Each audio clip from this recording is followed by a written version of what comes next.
Hello friends, welcome to my channel Vineeta Hindi कहानियाँ। एक गांव में चारों ओर एक खबर फैली थी कि एक बड़ा साधु गांव के बाहर एक पेड़ के नीचे अपना एक आश्रम लगाया है। जो भी उनके पास अपनी समस्या लेकर जाता है वह उनकी समस्या का समाधान करते हैं। उसी गांव में एक महिला रहती थी।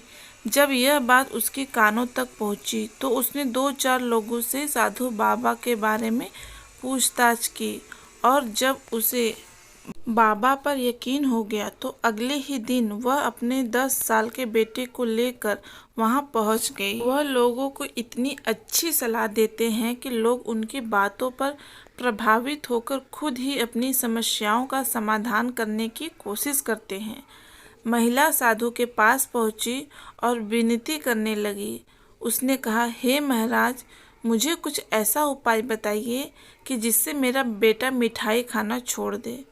इसे मिठाई खाना बहुत अच्छा लगता है, मगर इसके पेट में कीड़े हो जाते हैं।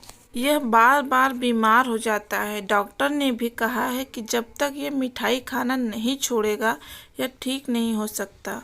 कृपया कर आप कुछ ऐसा करे कि ये मिठाई खाना छोड़ दे।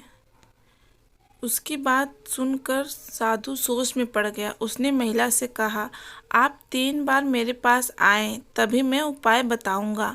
महिला हैरान हो गई। उसे बहुत आश्चर्य हुआ। जो साधु बड़ी से बड़ी समस्याओं का समाधान चुटकियों में कर देते हैं, उसके लिए मेरी समस्या समाधान करने में 3 दिन लगेंगे। यह सोचते हुए वह चुपचाप वहां से चली गई। 3 दिन बाद महिला फिर से साधु के पास पहुंची। साधु ने उसे एक उपाय बताया। उस उपाय को अपनाकर महिला के बेटे ने मिठाई खाना बंद कर दिया। वह पूरी तरह से स्वस्थ हो गया था। कुछ दिनों बाद महिला फिर से साधु के पास पहुंची।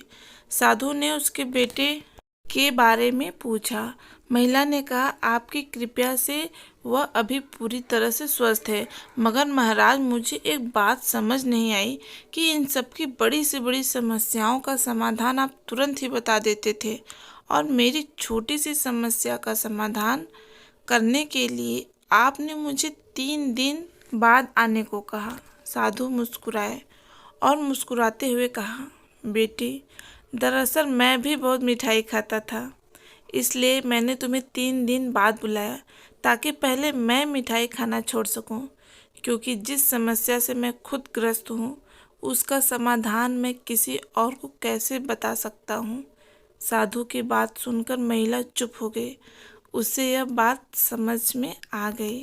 वास्तव में यह साधु एक बहुत बड़ी त्यागी हैं, क्योंकि एक सच्चा ज्ञानी वही हो सकता है जिसने सारे लोभ मोह बंधन का त्याग किया हो।